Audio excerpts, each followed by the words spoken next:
Hi hello all welcome to my channel. So ఏంటనుకుంటున్నారా, stored milk క్రీమ్తో butter prepare చేసి గీ చేసుకుంటున్నానండి.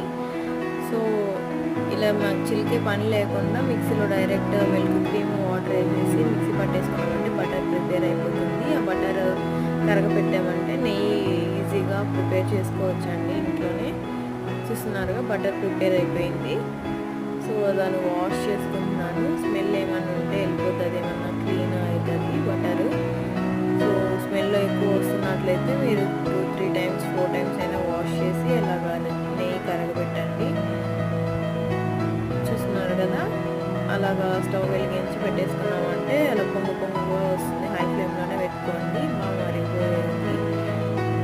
సో స్పూన్తో కలుపుతూ ఉంటుంటే అలాగా మూగకుండా ఉంటుంది. బాగా మరుగుతుంది. అలాగా నెయ్యి వచ్చేసాక అలాగా తమలపాకు వేసుకున్నారంటే స్మెల్ చాలా కమ్మగా వస్తుందండి. నెయ్యి అనేది ఇంకా ఎక్కువ అరోమా ఉంటుంది. చూస్తున్నారు. సో నెయ్యి ప్రిపేర్ అయ్యాక అలాగా ఎక్కువ పొంగు వచ్చినప్పుడు దింపేసుకుంటే సరిపోతుంది. స్మెల్ చాలా చాలా బాగా వస్తుందండి. నచ్చితే లైక్ చేయండి.